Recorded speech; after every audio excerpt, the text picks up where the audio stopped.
Hello, hello. My name is Diego Perez, and I go to Pepperdine University. I'm 20 years old. I grew up in Irvine, California. I live in Costa Mesa now. I lived in Newport for like 2 years. I moved there for volleyball. I went to community college for my first year, and then I transferred after like a month. I only took like 3 classes. I actually dropped out like within a month of taking community college. And then I went back, took 3 classes, got recruited, went to Pepperdine, did that for a year, and now I'm in the middle of my second semester at Pepperdine, but it's my junior year, kind of. And I'm at home doing online school like the rest of everyone. It's definitely very difficult to stay motivated. That's my biggest struggle right now, is just staying motivated when there's so many things that I'd rather be doing and I'm at home. I mean, my bed is right there. Try not to take too many naps. Oh yeah, and I'm holding a mic because I think it's important that I get used to holding a mic. Whether it's for me singing on stage, because that's something I want to do, is sing on stage, play the piano and sing, or preach, teach. God called me to teach like a year ago. Yeah, about a year ago. It's actually a really interesting story. I was I went to this like winter retreat with this church that I kind of got affiliated with at Pepperdine. Super last second. I'd like never actually gone to a church service, but one of my friends invited me to this like weekend retreat in San Diego. So I drove down, and the first message the guy preaching was talking about like names in the Bible and their significance. And I forgot what Jesus' name meant, but he told us, he's like, I'm sure most of you don't even know what your name means. So when we got back to the hotel room, obviously the other guys asked me like, oh, do you know what your name means? And I didn't, so I looked it up. And it comes from a Greek word that means teach or teaching. Something with teach or teacher or something like that.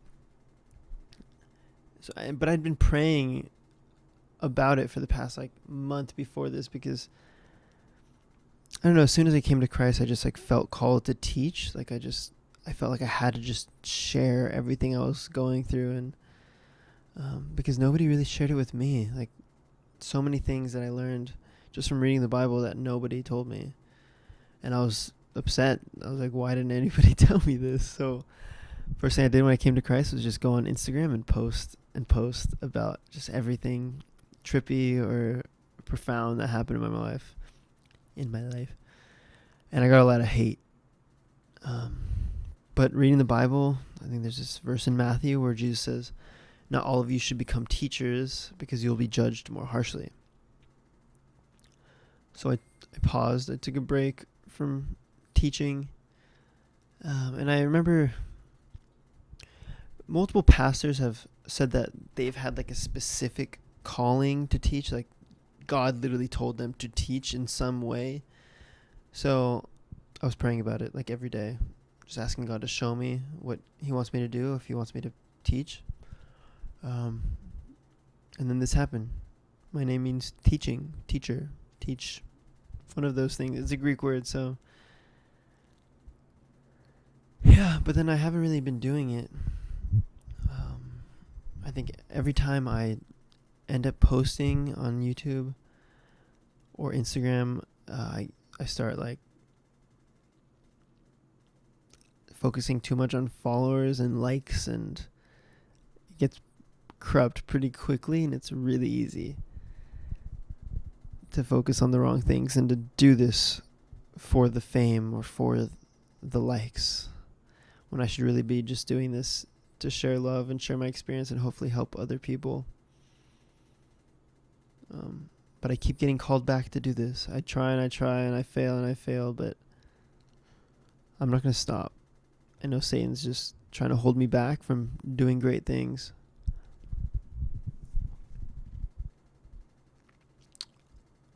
Yeah, so school's a struggle right now. Oh, and the first debate was today. Trump and Biden. It was really, really hard to watch.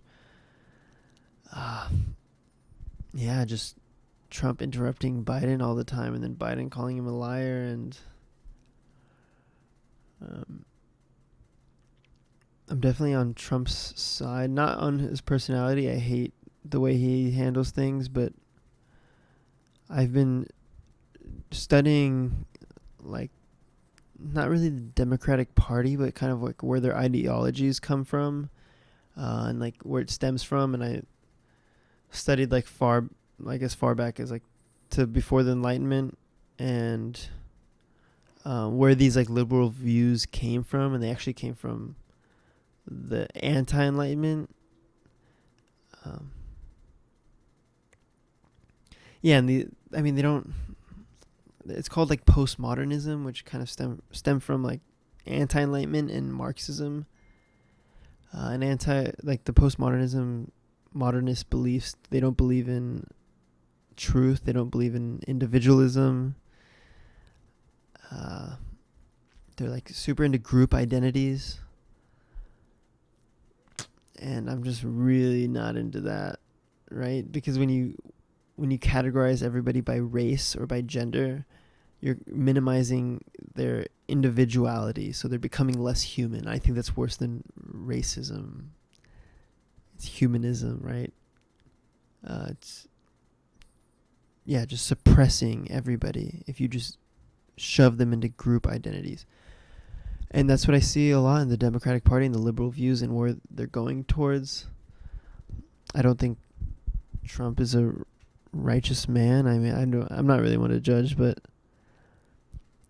yeah, I'm not into him. Joe seems way more humble, but I don't know. I'm not into communism at all. I've seen the negative effects it's had on the Soviet Union, and so it's really sad. It's really sad to see this debate, and this is like what it's come to. But it's all right. Yeah, I'm gonna kind of save that stuff for later. I'll talk more about that. And I'm definitely gonna talk like about politics on this channel. A lot of Christians are kind of afraid to talk about politics, but if you read the Bible, prophets were always going up to the kings and telling them what they were doing wrong. So it's definitely something that Christians shouldn't shy away from. We should speak out because it affects everybody, especially when a certain party is trying to suppress your freedom or your right to practice religious freedom or freedom of speech. That stuff's important, really important.